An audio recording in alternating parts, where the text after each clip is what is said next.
Bismillahirrahmanirrahim. Assalamu alaikum, dear students. Welcome to the next class of CS103 computer programming offered by FCSE at GIK Institute, Topi, Pakistan. In this lecture, we are going to discuss something about the input and output streams, something about the header files, something about the functions that are available with the input and output streams, and finally file handling. And so this is basically all about how these particular characteristics are being done in C++. For handling input and output, you have basically already heard the term, or you're already aware of the term IO. So we'll be talking about that in a lot more detail.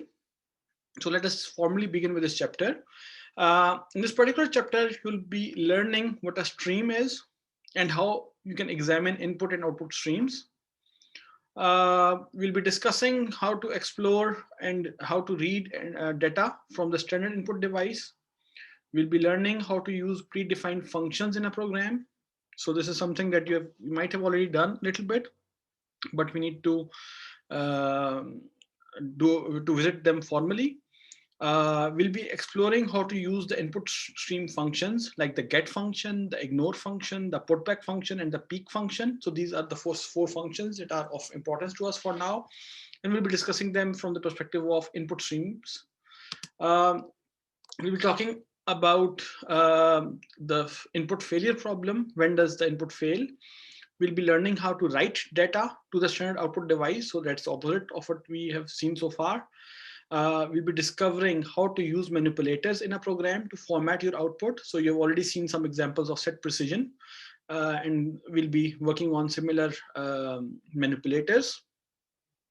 We'll be learning how to perform input and output operations with the string data type. So this is something that reminds me of your lab, but we'll be talking about how to perform the input and output operations using the string data type. We'll be learning how to debug logic errors. So the logic errors that may occur in the program, how to debug them. We will want to work more with the file input and output towards the end of this particular lecture. So of course, the file input and output is very much similar to the standard input and standard output, but we'll see the difference, and we'll try to work with the what are the new things that are required there. For the lecture, here's what I suggest before I formally start the next slide and the actual lecture. My suggestion to you would be to actually go through the whole lecture in theory, like I'll do.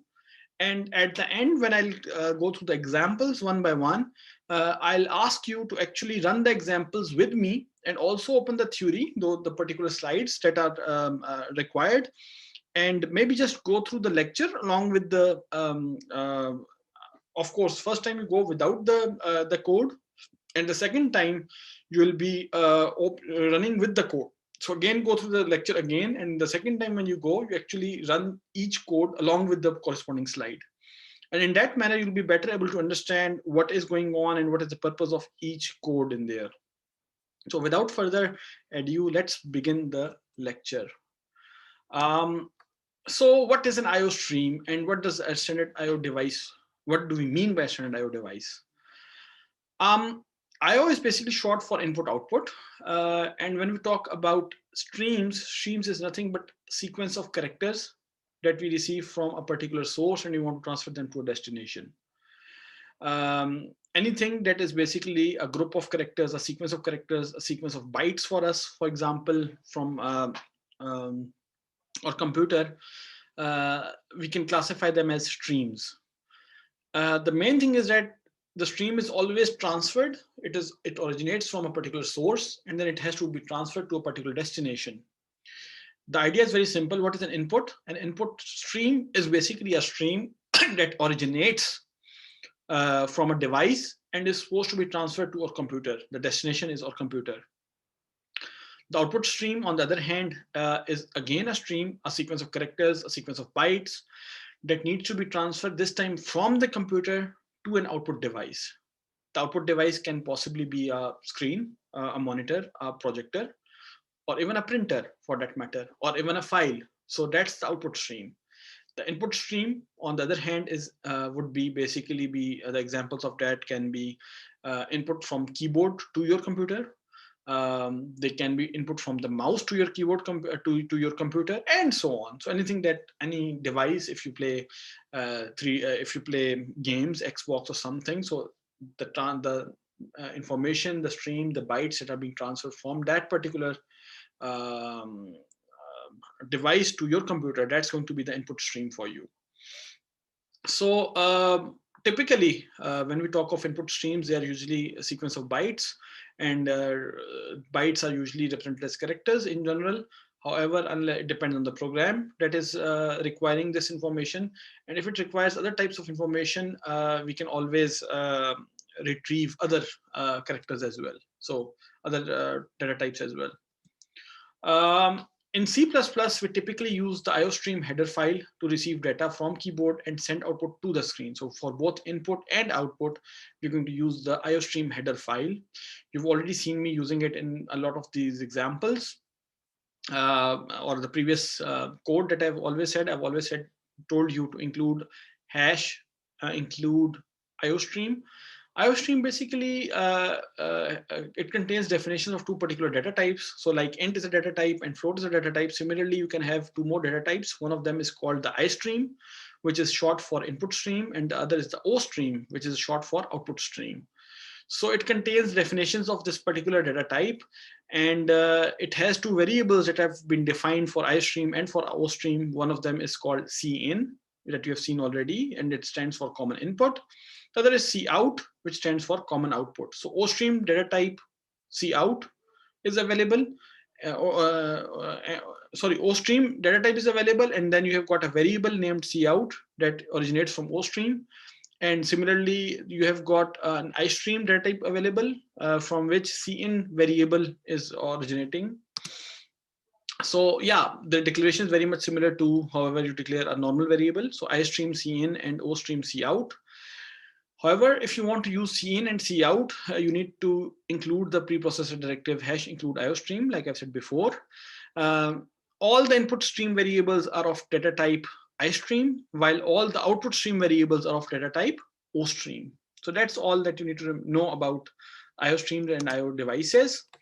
Then if we talk about cin and the extractor operator, the syntax of an input statement which uses cin and the extractor operator is, this is something that you've already seen in a couple of examples before.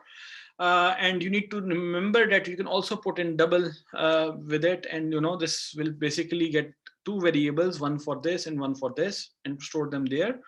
But you need to remember that the extraction operator is binary. By binary, we mean that it is just like an equal to sign, which is also binary.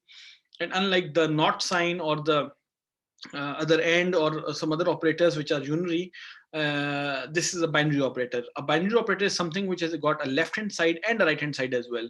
In this case, the left-hand side is basically the cin command, and the right-hand side is basically the name of the variable in which, or the memory space where the result is supposed to be stored. So on the left-hand side, you have got an input stream variable, which is basically cin in this case. On the right-hand side, you have got the name of the variable where the actual data will be stored after it is read from the input stream, and it will then be transferred to the variable or the memory where you want it to be stored. If we go into a bit more administrative details for cin, a couple of things that you need to really know, that if you write a single cin statement with multiple variables, or if you write multiple cin statements with just one variable. So a lot of multiple cin statements that contain a variable each, or for example, if you write a single cin statement with multiple variables in the same line, there's no difference between them. Literally no difference. It works and operates in the same way. Another thing is, whenever the extraction operator is processed, it always skips all the white spaces. And by white spaces, what I mean is anything that is blank, tabs, and other non-printable characters that are not visible. The extraction operator distinguishes between character 2 and number 2. So it can identify if it's a character or number. If you write 2, it will be able to differentiate basically by using the right-hand side operand. So for example, here, it identifies if it's a variable, is an integer, it is, if you enter 2, then that variable will be treated as that the number 2 will be read actually. And if this variable is a character, then that 2 will be read as a character and stored as a character. So when it reads, you need to know that this difference happens because the number of bytes that are read is different for character and for integer, as I've already said this earlier to you. Hence, for 4 bytes, which is an integer, if you write 2 and an integer is supposed to be read, then it will read 2 and store it in 4 bytes. So it will return 4 bytes. And if it's a character, the function or the input stream is going to return 1 byte only. So that's how it differentiates. So by looking at the right hand side operand of the extraction operator, it can define if the type character or the integer or double, what is to be read from the input stream. And we'll see some examples now, some concrete examples which will tell how this differentiates. But of course, the first rule, there are the 3 main rules that you need to remember before I start with the examples. The first rule is that if it's a character or int, then 2 is treated as a character or as a number, depending on if it's a character or int, right? This table basically shows you some of the valid inputs that are valid for A. So for character, if the data type that you want to read into is a character, you will be able to store 1 printable character, anything except the blank, of course. The blank or space cannot be stored. If you want to store it in an int, then you possibly want an integer with maybe sign, plus or minus sign at best. But even with sign, it works absolutely fine. Treat it as a positive integer. For double, however, you need to have a decimal number. Possibly, again, you can have a sign plus or minus with it. However, if you enter an int instead of a decimal number, it will then be converted into a decimal number by appending it with the 0 decimal part. So now if you enter a character value into an int or double variable, this will cause serious errors, which we call the input failure. And you'll have to clear the program again, or clear the input stream again. The input stream is kind of bugged, or it would basically cause serious problems. And this is going to be discussed in a later slide. For now, if you're reading data into a character variable, here are some of the properties that you need to know for the reading from an input stream. When you're reading data from the stream into a character variable, then the extraction operator is going to skip all the leading white space, whether it's a space or tab or whatever. So it will skip all of them. It will find and then store just the next character. So if you're reading it in a character variable, it will just store 1 character, and that is whatever the first character it finds in the input stream other than the white spaces. Reading in this case will stop exactly after reading a single character. On the other hand, if you are reading data into an int variable, the extraction operator will skip the leading white space. So anything space tabs will be skipped. It will read the first plus or negative sign if present. If not, then it's fine. Then it will read all the digits only. In case of int, it will only read the digits. Here is slightly incorrectly mentioned here about including decimal. But if it's an int, it will not include decimals at all. The reading from the input stream will stop once a white space is encountered or a non-digit character is encountered, including decimal. So the including decimal is actually at this point. So for an int, if it's it will just read any digit characters, and once it encounters a white space or a non-digit character, including decimal, it's going to stop reading from the input stream. Input stream is just a bunch of characters or a bunch of bytes that you're reading from. So it will stop at that point. If you think now about a double variable, for double variable, the extraction operator is going to skip all leading white space again. It will read the plus or negative sign, if any, read all the digits, including decimal, the first decimal, and even after that, until it basically encounters the first white space or a first non-digit character. And non-digit character, the first decimal is included in it. So sorry, the first decimal is excluded from it. So the first decimal that it finds, it will not stop. But if it finds the second decimal, it is then going to stop for a double variable. So you need to identify this difference between when you're reading a character variable, it will only read one character. When it's reading an int variable, it will read until it will skip again all the white spaces, read the signs, and read the digits only. And it will stop once it finds a non-digit character or a white space, including the decimal point. For a double variable, on the other hand, the extraction operator is going to skip all the reading white spaces, read the plus or negative sign. It will read the digits, including the first decimal, and digits that are after it. And it will the reading will stop on either white space or when it encounters a non-digit character, excluding the first decimal point. That is going to, it's not going to stop on that. So let's see some examples now of the same. So if you, the simplest statement here is that you have declared int a and int b, double z and characters ch. So if you are inputting a ch and you input a, that a will be stored in ch. If you are entering ab, then in that case, the first letter a will be stored in ch, b will be still remain in stream for any further processing if required. If you enter 48 and in here you enter an integer, then 48 is going to be stored in A. If you enter 46.35, 46 will be stored into A, and 0.35 will be kept for further processing if required.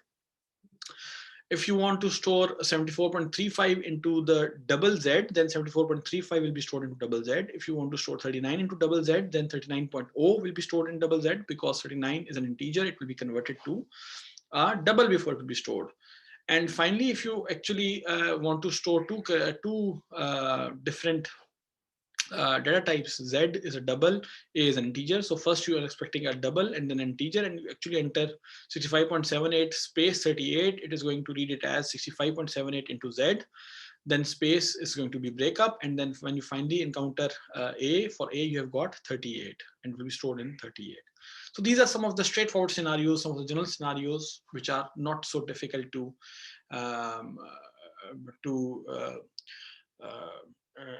decode, right? So this is the straightforward thing. So let's take a slightly more complex examples. And this, in this particular example, the main thing here is that space and new line characters are both basically white space characters, and hence the behavior is exactly the same for space and for new line characters.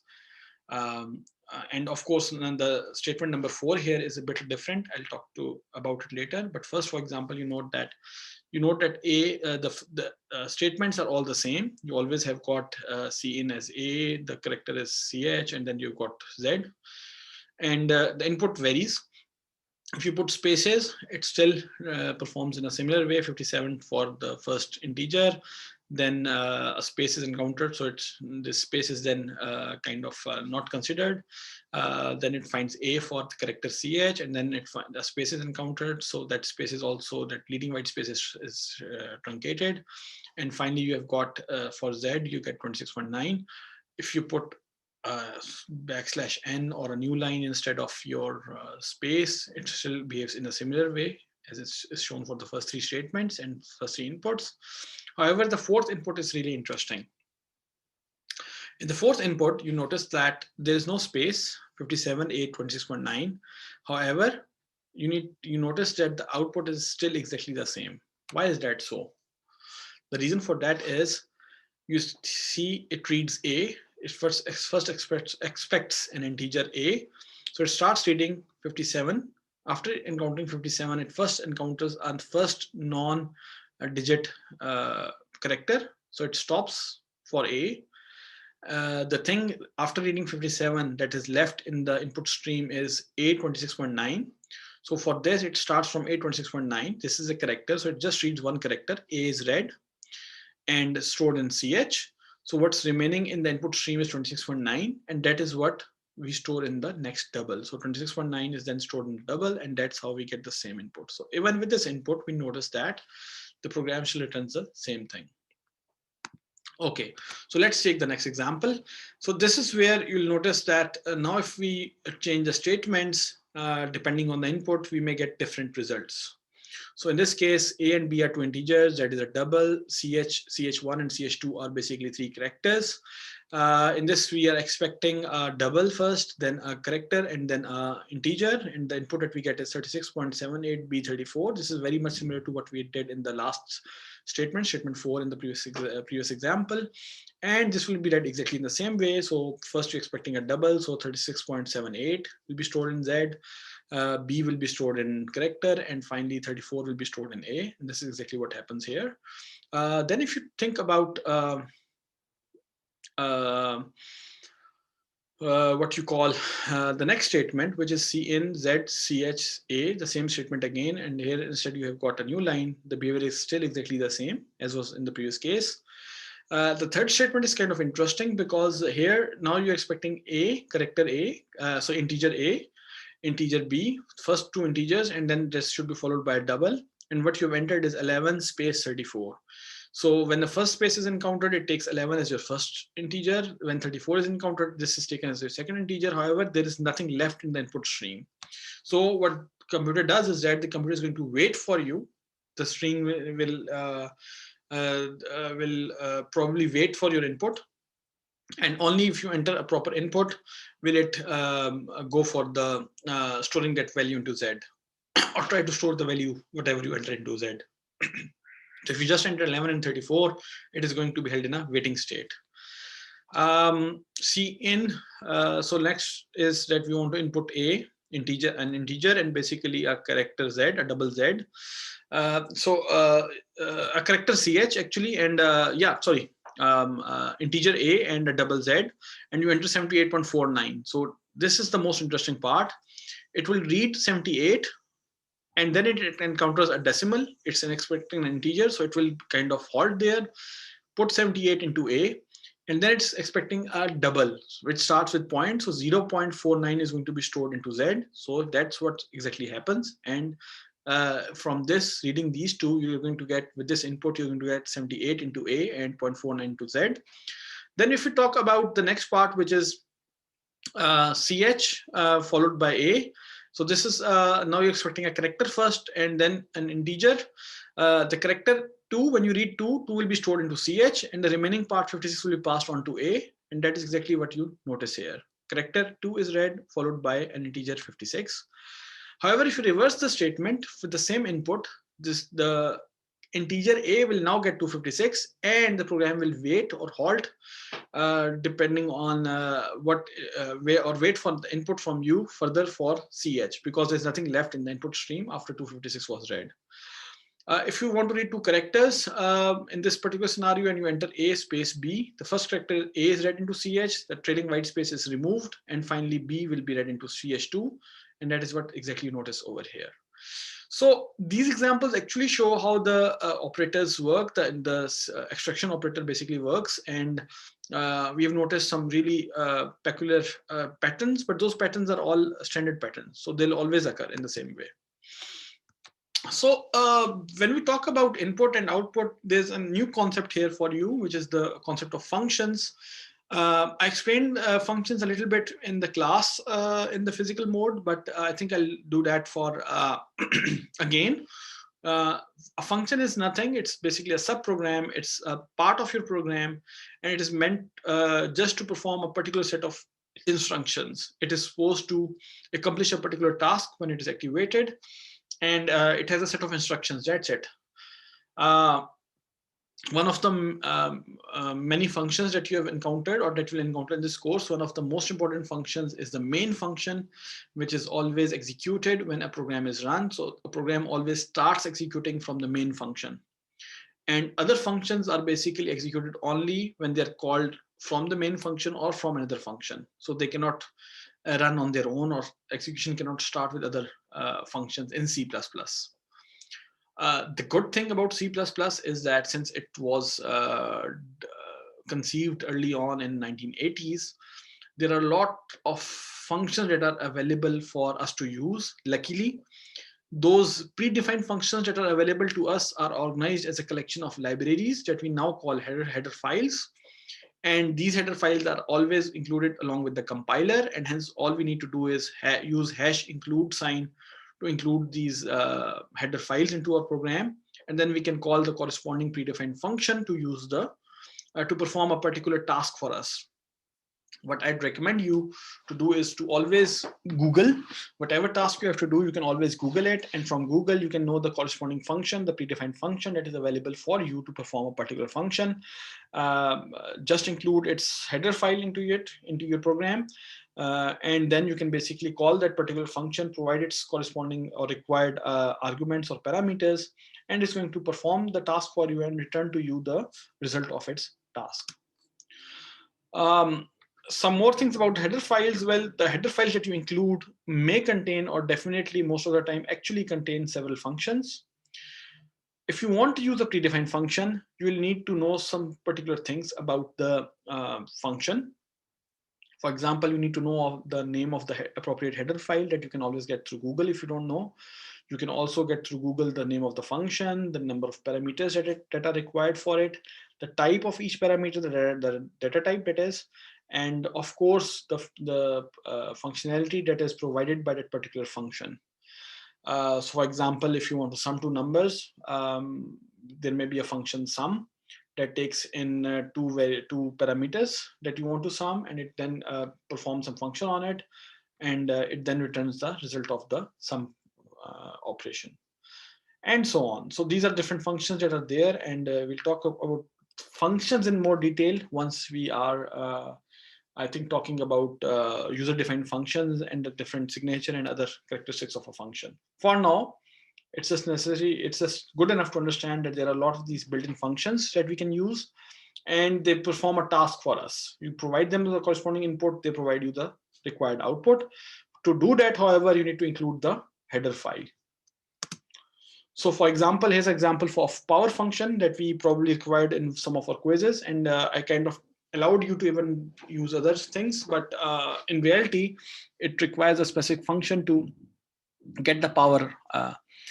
The power function is actually available by the name POW, and POW, the power function is actually implemented in a header file that is called cmath. So you need to include cmath into your code, just like you include iostream or ioman-ip. Similarly, you need to include cmath library into your code.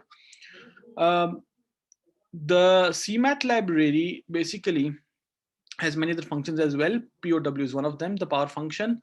And the power function has two numeric parameters. So it takes two particular values. So you write it like POW, x and y, and this is equivalent to x to the power y.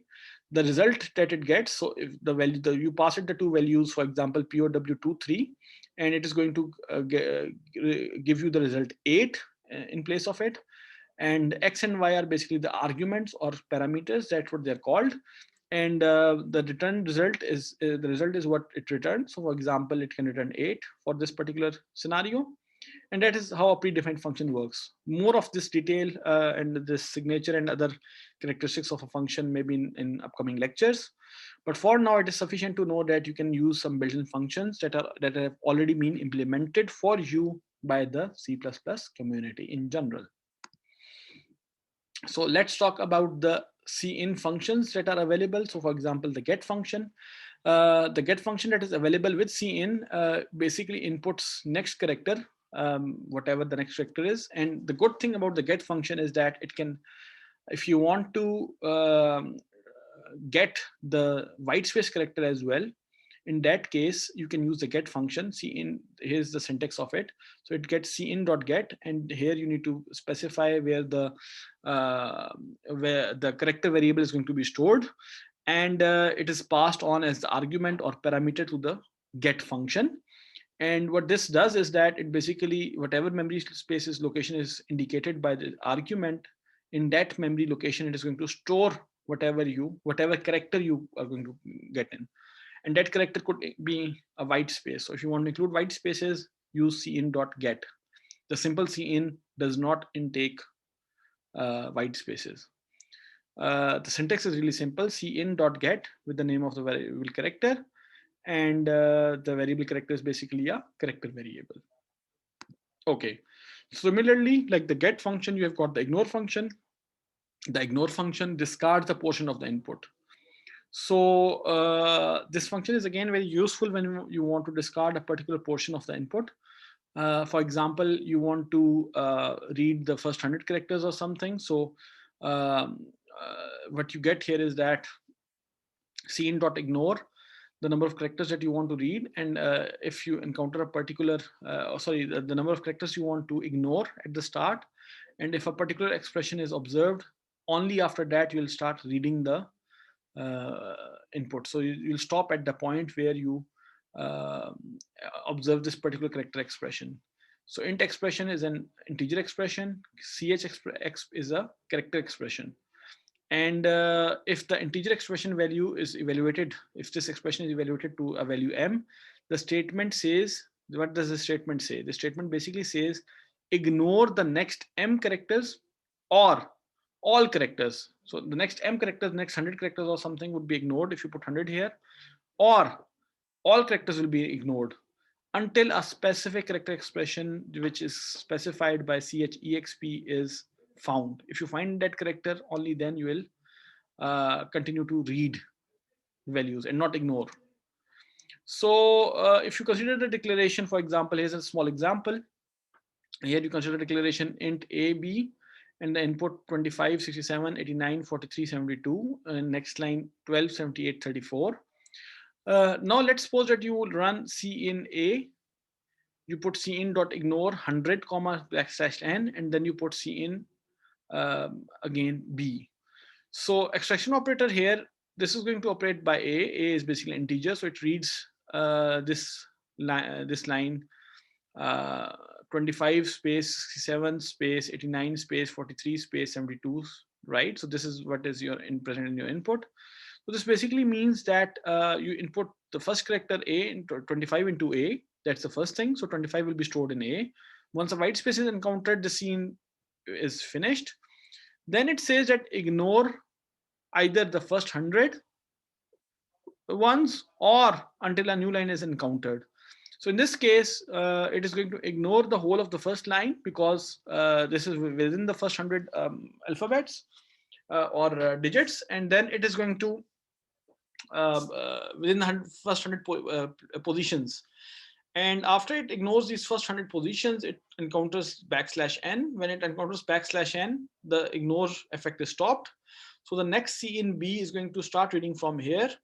And if you start reading from here, the value 12 is going to be stored into B.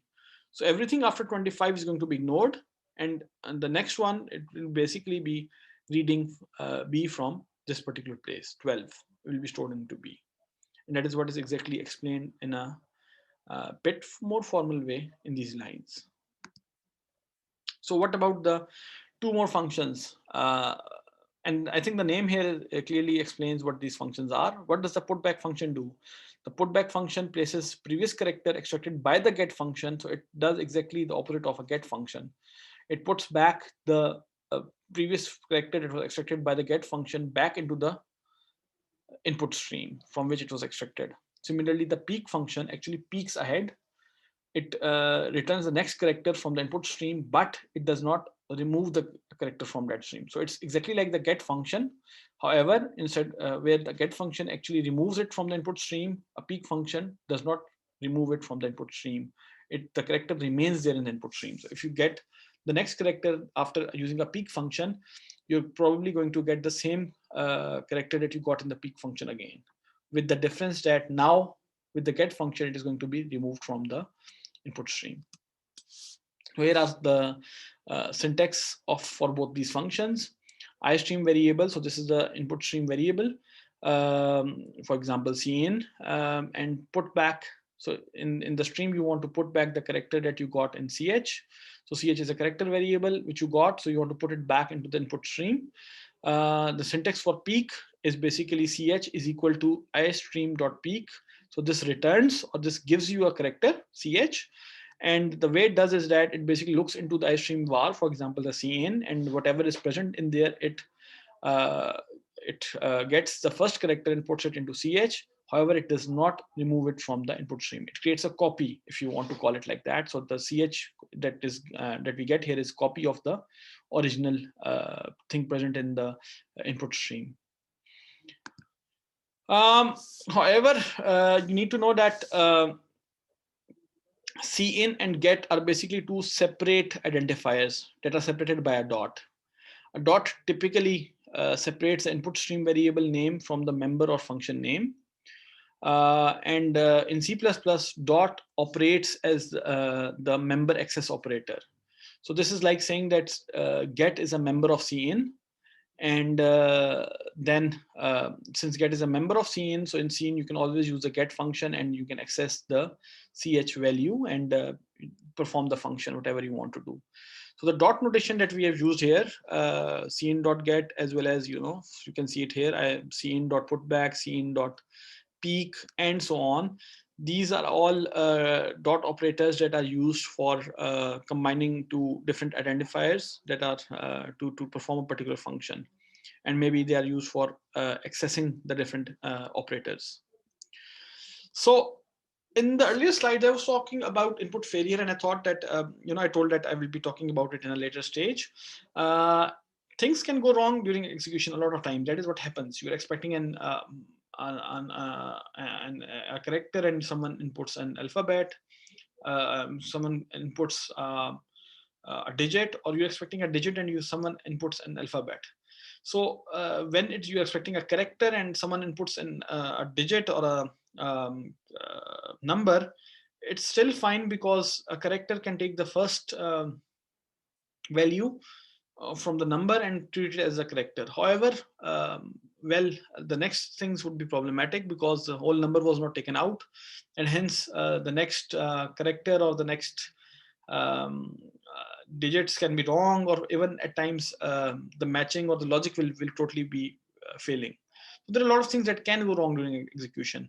In particular, the case where you're expecting an integer and someone inputs a character, in that case, it's what I mentioned earlier also as input failure. Because the input data does not match the corresponding variable, the program will run into problems. For example, trying to read a letter into an int or double variable will result in an input failure. If an error occurs when reading data, this is something that you need to remember. The input stream will enter the failed state. And in a failed state, the input stream is not readable. We cannot read it. We can't do anything about the error now that has occurred. So once you are in a failed state, all further input output statements that are using that particular stream will be ignored. And the program will continue to execute with whatever values are already stored in the variables. And this may, of course, cause errors and incorrect results at places. So the way to get rid of these errors is to use the clear function that restores the input stream back to a working state. So after each time you actually use an input stream and the work is completed, you should basically clear the input stream so that it is converted back to the input state, and there's nothing left in the input stream that is of use now. So this is the function, how it's used. So you can use it as cin.clear, and this is going to cause us to get out of the failed state. So the clear function is a savior function that helps us to get out of the failed state. When you talk about input, that's all about the input so far. So when you talk about the output, then after we are done with the input, we need to format output most of the times. That's the most probable thing that is required. Of course, you already know that we use the cout function with the operator here. This is the input. This is the output operator, and cout along with the output operator. Basically, it expects an expression or a manipulator on the right hand side, and it expects an output stream on the left hand side. This is again a binary operator. And what do we mean by an expression? Whenever you encounter an expression, that expression is evaluated and its value is calculated. The calculated value is then printed out to the screen or to whatever the output device is, or passed on to the output device for display or print.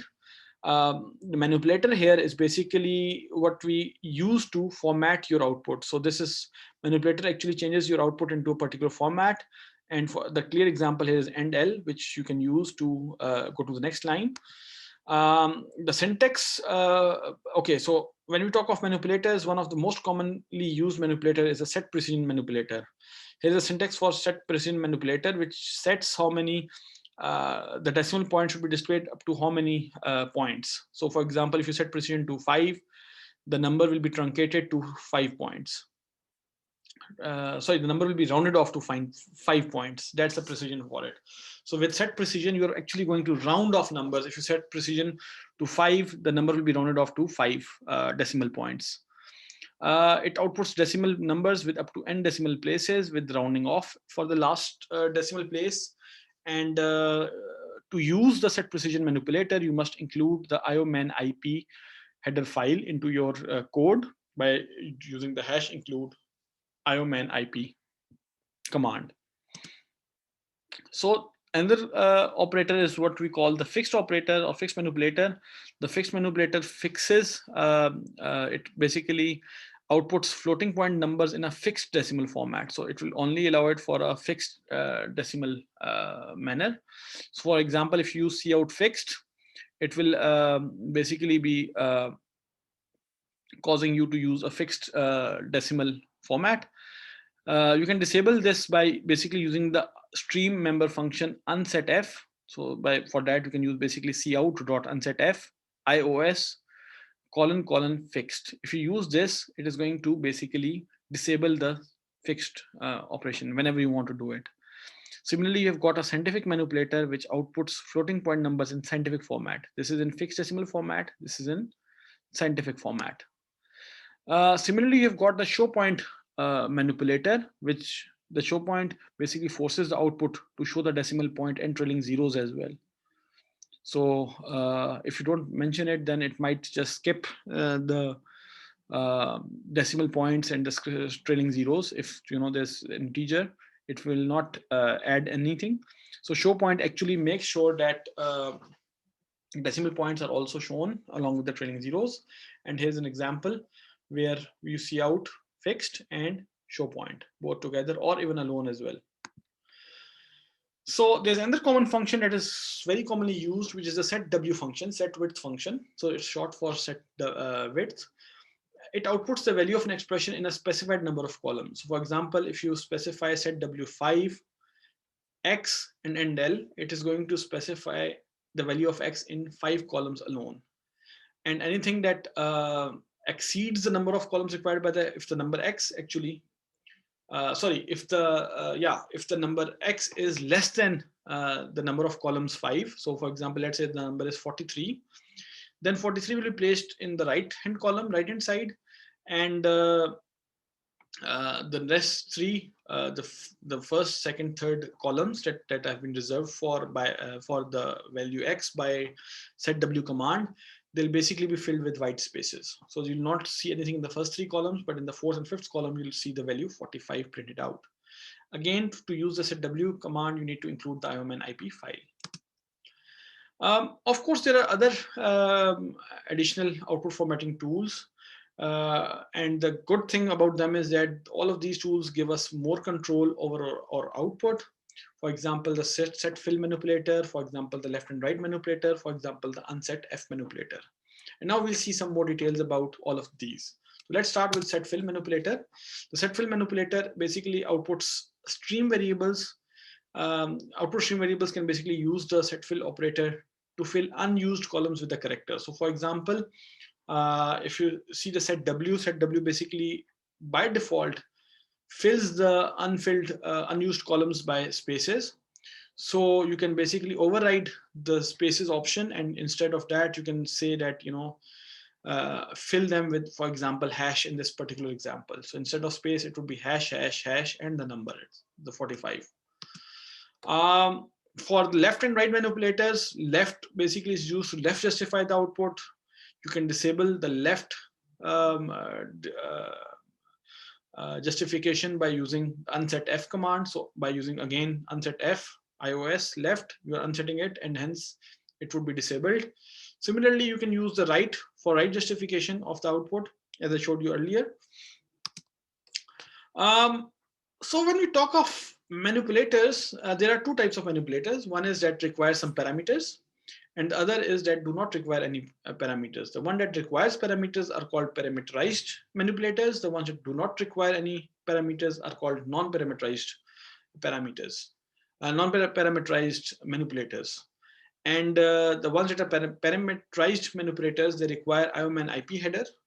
The ones that do not require any parameters are usually require the IO stream header. So for example, the setprecision, setw and setfill command that we see all belong to IOM and IP. Similarly, endl, fixed, showpoint, left and flush, etc. All belong to the IO stream header. And these do not require any parameters. The ones that are mentioned in the previous group all require parameters. So when we talk of input output, I think while the other data types are not very special, a special mention needs to be done for the string data type. The input stream variable cin and extraction operator can read a string into a variable of the data type string. So you can provide it a string as well, and it is able to read. The extraction operator is able to read from cin into the string that has been supplied to it. The extraction operator again works in a similar way. It skips any leading white space characters, and the reading stops at a white space character. Once a white space character is found, it will stop. So it will take in all digits, all strings, everything else until a white space is encountered. However, you can use the function getLine in a particular manner if you want to read till end of current line. So if you don't want to break on a space, but instead break only on a /n or new line, you can use the getLine function that is available in the string library. Here's the way you can use it: getLine stream var, for example, cin, comma, and basically the variable string, whatever that is, you can use that. So whatever is read from here would be that line would be put into the string variable, including spaces as well, but with no new lines. So when we talk about debugging, the debugging is the process of understanding the logical error and then basically removing it as well. So there are two types of errors that you need to that you will be facing when you're programming. One of them is called the syntax error, and the other is the logical error. The syntax error is always reported by the compiler. It is some form of problem with how you write your program, and if the program is not written in a logical way, in a readable way, in a way that the computer compiler cannot understand it, it will report that I cannot understand this particular part here. There's a variable that is undeclared. There is some value that is being stored that is not supposed to be done, and so on. So all those kind of things are spotted out by the compiler and asked to you to fix before you actually are able to execute the program. The logical errors are typically not caught by the compiler. You can actually spot and correct using cout statements a lot of times. So that's my go-to method. I always use cout statements a lot to spot and correct these statements. We can temporarily insert an output statement wherever we assess that there is some problem with a variable. We have to correct the problem, and once the problem is corrected, we then should remove the output statement. So for logical errors, it's kind of necessary to follow a particular pipeline, kind of check the values of variables. And in this particular case, with a lot of IDEs, the development environments, like Eclipse, like NetBeans, like Visual Studio, they have this process of specific debuggers that are available with them. One of them is basically you can use the breakpoints functionality, you can use the step into and step out functionality, etc. Again, I showed you this in the class, so I'll not go into those details, but you need to remember that for debugging, you have got complex tools that are available. You need to know what a syntax error is and what a logical error is, and you should be able to differentiate between them when required, and also correct them using debugging techniques that you already know. So the last topic for this lecture is the file input and output. How does file input and output work? Well, what is a file first? File is an area in the secondary storage to hold info on information or data. For example, in your computer, you have got an image that you want to open. You might have a text file that you want to open or read. You might want to have a music file or something that you want to open. You must remember that all the files are by default stored in the secondary storage, that is your hard disk. or RAM or flash drive or whatever, not on the main storage, which is your RAM. So it's usually the files are data points that are meant for storing things permanently and not temporarily. So for example, you know that RAM is volatile. So when you switch off your computer, everything that is stored in the RAM is gone. But whatever is stored on the hard disk remains there because it is non-volatile. So usually file is an area in the secondary storage that holds info and it holds it permanently unless deleted by yourself. Reading from a file, which is called, the process is called file IO, file input output. Reading from a file or writing to a file is basically a 5-step process. The first step is to include the fstream header. Like you include IOStream, similarly you should include fstream into your header file. Declare file stream variables. In a similar way, you should declare the name of file stream variables. You should associate the file stream variable with the input output sources. So where should the input or the output come from, and that you should be writing out or reading from a file. Use the file stream variables with the operators, extraction operator and the other operators or any other input output functions. And finally, you need to close the file stream after using it. So once you're done with reading and writing or whatever you want to do, you should close the file stream. We'll see the examples of these in a couple of minutes when I talk about the possible codes that are present. Until then, I think it's not very necessary to talk about these. So to summarize what I have said so far, what is a stream? A stream is an infinite sequence of characters from a source to a destination. An input stream is when it is from a source to a computer. An output stream, on the other hand, is when it is from our computer to a destination. Cin is your common output. Cout is your common Cin is your common input. Cout is your common output.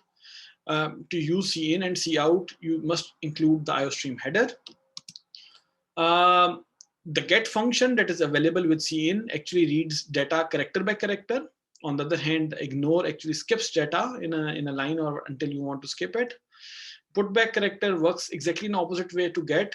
That is, it puts the last character retrieved by get back to the input stream.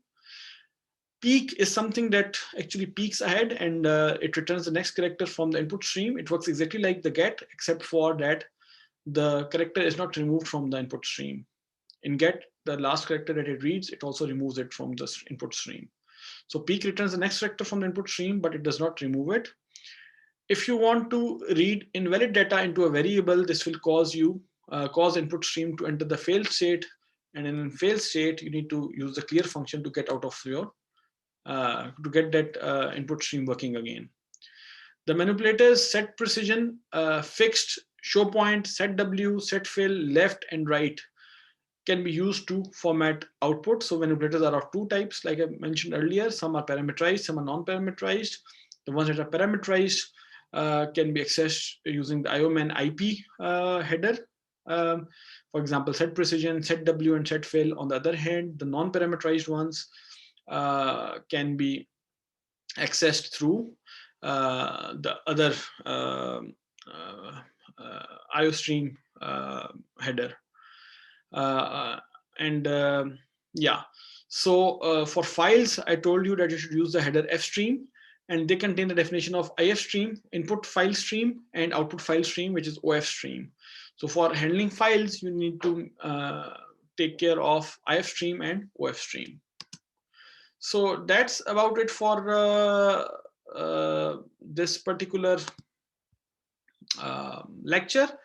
But I'll now quickly show you basically some of the available codes, I think, so that you're aware of what needs to be done. So I'll now talk about chapter 3 source code. So let's start with the first example, which is average test score. And again, you can see these are the commands. Author DS Malik basically talks about calculating the average test score. So given a student's name and 5 test scores, this program calculates the average test score, the student's name, the 5 test scores, and the average test score is stored in the file test.avg.out. The data is input from the file test.txt. So there's a file which is called test.txt. It basically uses this file. So there is a file, you can see it's in the same directory as that of the code, and it's going to read data from test.txt and output it into an out file, which we want test avg.out.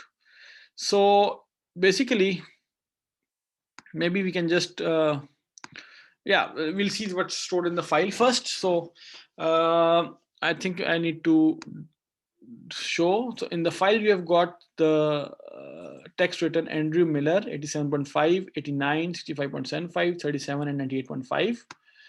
And that's a text in test.txt. And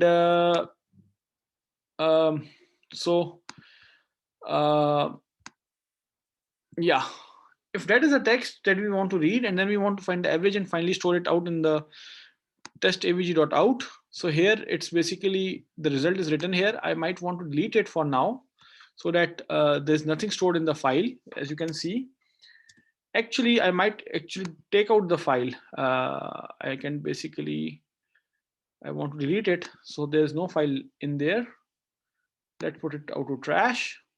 Okay, so now you don't have an output file made at all.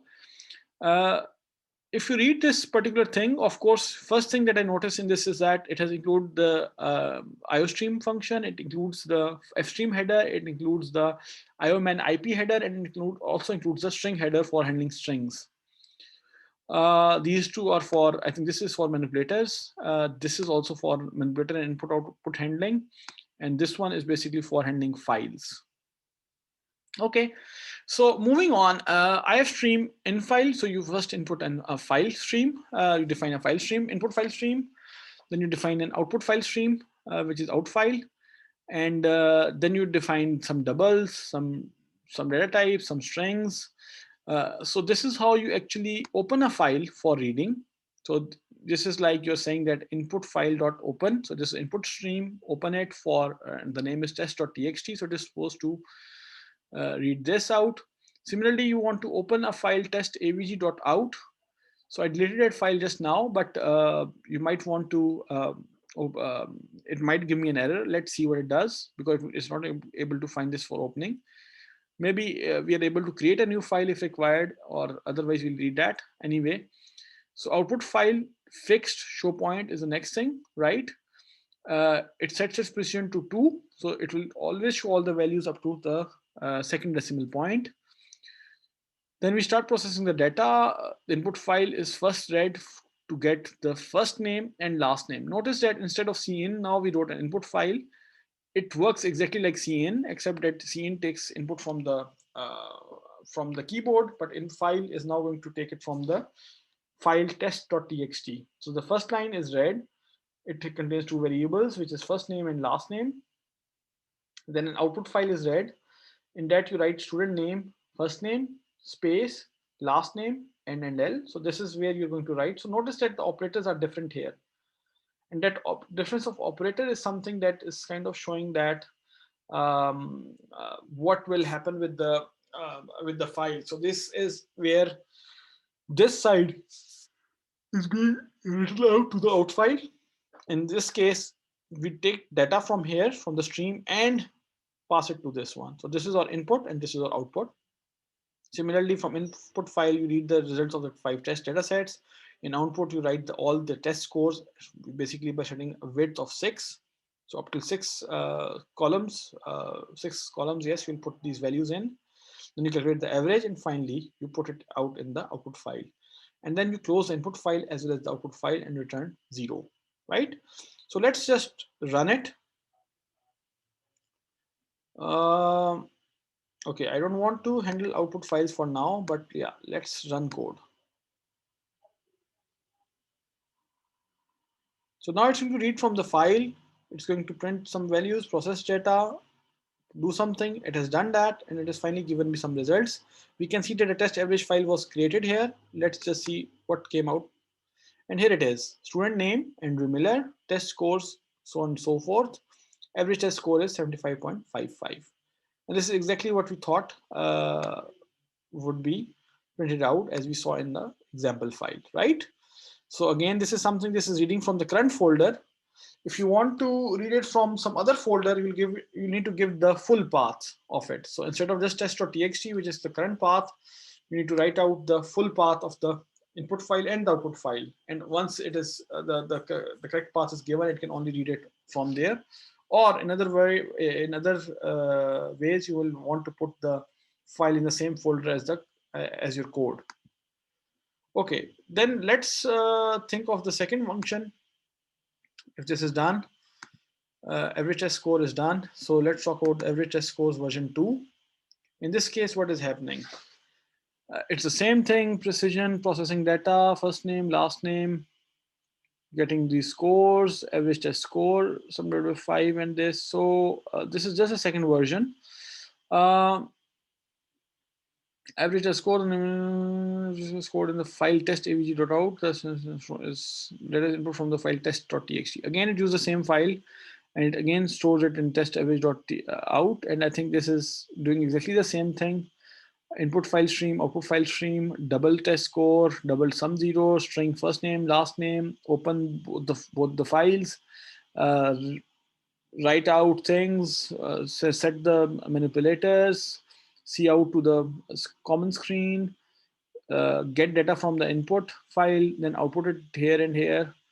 And then in here, it basically does it for each particular test score, sums them up, and then basically outputs the average and does something. So yeah, this is another function that does something similar.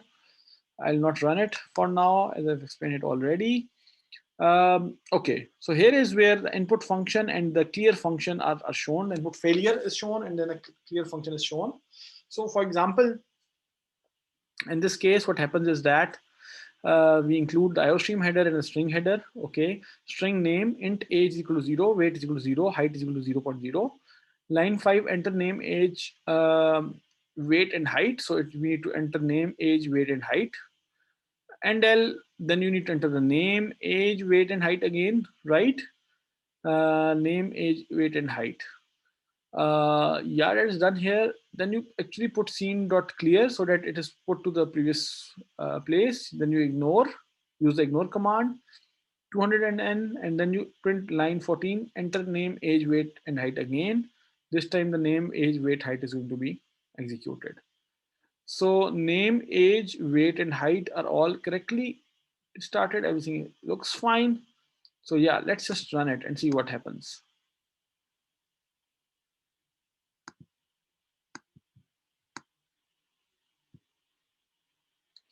It wants us to enter name, age, weight, height. Name is, let's say, Hashim. Age is, let's say, 20. Weight is, let's say, 90. And let's say the height is 60. And let's see what it does. So name, line 8, 9, 10, it displays them out. And it says the name is this, blah, blah, blah, blah, blah, blah. Then it restores the input stream back to the original value. So if something else was entered, that is going to be discarded, and it will basically ignore the until a new line is encountered, and yeah. So line 14 is basically, again, let's say Latif. Let's say the age is 25 now, weight is 40, and height is 5 or 50. So the new things are read here. And if you enter something more, I think cin.clear is going to remove all of those and put them back into the original thing.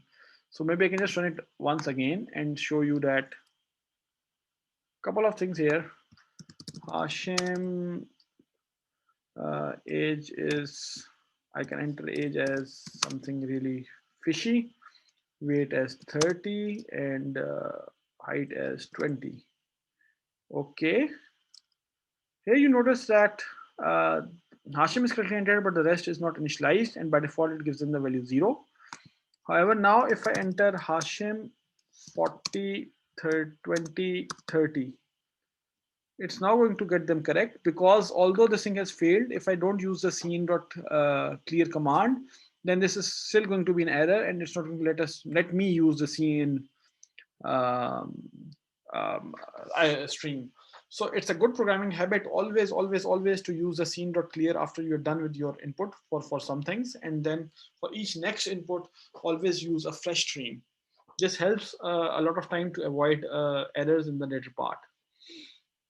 Okay, so this clear function is also clear now. I hope we can then talk about the next function, which is the input failure.cpp again. And input failure.cpp is again an example which a part of which I've already run before. So I'm not going to run this one again. Left justified, I think this one is going to use the left. We can again see the use of different manipulators here. IOStream, string, and IOMAN-IP using namespace std. So you've got the name Jessica, 3.75 is her GPA, 7850 is her scholarship number. Then you get cout something really large. We want to use fixed, showpoint, setprecision, 2 only, and then we use the left justification, again set width, name. So these are all manipulators that are manipulating the output. Let's just run it and let's see what happens. Yep. So what we noticed is that this is the number, the large number that was supposed to be displayed. Let's see what that number was supposed to be. We just display it directly, nothing going on. Then we use a fixed show point and set precision to 2. Jessica is shown. Also, it is like left justified. So everything is towards the left. Jessica is on the left. Then you have got some 3.75 with a width of 7. So for Jessica 10 was set, and 10 you get Jessica, and with some spaces. Then a width of 7 was set, and it was 3.75, 7.50, and so on. In the next line, the same thing is output, but now you're going to fill it with sterics. So whatever are free spaces will be filled with sterics. So that's done here. Jessica, 3 spaces was free, so 3 sterics. 4 spaces were free, 4 sterics. 4 spaces were free, 4 sterics. In the next one, you want to fill them. You want to basically put a width of 10 and basically fill, since the setfill command that is used here is steric. So the first few for the name, it will be steric, but after that point, it will all be hashes. And that is what you exactly see over here. And since it is hashes, these will all be hashes until you first encounter the fill command here. And when you encounter the first fill command, which is right at the start, it is going to be filled with at the rate of signs, hash signs, and power signs, etc. And finally, you have got a right filled, a right justified data. And here again, you can fill it with spaces and blah, blah, blah. So that is the last line that you observe over here. This is again a very interesting program, and it kind of does very well.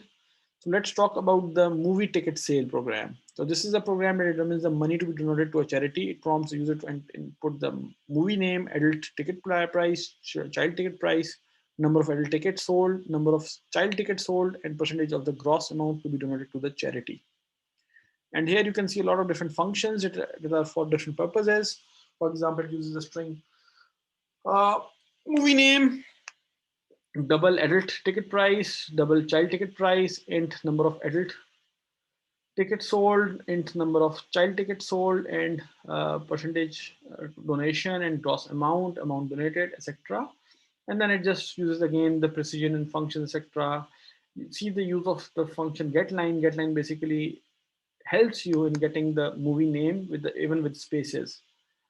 And you can actually use the other things. This is just scene, cout, you're getting all the prices, etc.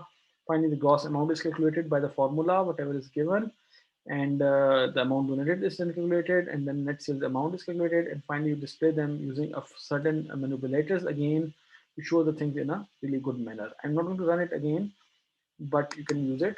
Similarly, you've got the peek and putback function. So this is the function where you get to use the scene.get, scene.putback, and scene.peek functions. And you will see the difference between them when you run this program again. Finally, you've got the predefined functions which you can use. So for example, in IOStream and CMath, you can see that we have included the library CMath. And what this does is that this program uses the math functions POW and square root SQRT. This power, this is square root, to determine and output the volume of a sphere, the distance between 2 points respectively, and the string function length to find the number of characters in a string. It also shows this a particular string function, which is length, and it determines the number of characters that are present in a string. If the radius of the sphere is r, then the volume of the sphere is 4 by 3 into pi into r raised to power 3. If x1, y1, and x2, y2 are the coordinates of 2 points in the xy plane, then the distance between these points is square root x square minus x1, x2 minus x1 raised to power 2 plus y2 minus y1 raised to power 2. So for all of these, we'll see how we can use the square root function. Notice first of all that we have got a constant double. Again, like I said, this is always declared with capital letters and the value is kept constant. Okay, so let's go to the main function now. You declare some variables, you declare a string, and then you input these values. The volume is now equal to 4 divided by 3 multiplied by pi multiplied by power of sphere radius, whatever the sphere radius the user enters. You want to take power of that to 3. So you want to take the cube of this sphere. And yeah, so this is like it. Similarly, you can basically declare the volume. You can use that square root here by the formula. So this is just these formulas that are being used again. And once you use the formulas and you use some form of manipulators as well, I think there is no manipulator used here, but you can use some of the functions. For example, the string length function is being called here. These are all built-in functions, power, etc., that you need to use, and you can basically run it to get the results here. The next program that I'm going to talk about is basically the exercise 2 code, which basically says that you have got a double height. Okay, so this is interesting. This is not going to run because it includes a lot of things that are mentioned at wrong places. Everything here is mentioned at a wrong place. This is at a wrong place. There are no brackets that are being used correctly. And this is going to give you a lot of compiler errors. So if I run it, it's going to give me compile errors. I'm expecting that. Okay, you can see all these different compile errors that are incorrect for my program. I think that's the purpose of this one. This is not going to let me compile at all. So if I go to this one is basically helping me to run. It's fine. It looks fine, I think. And yeah, so let's just run it.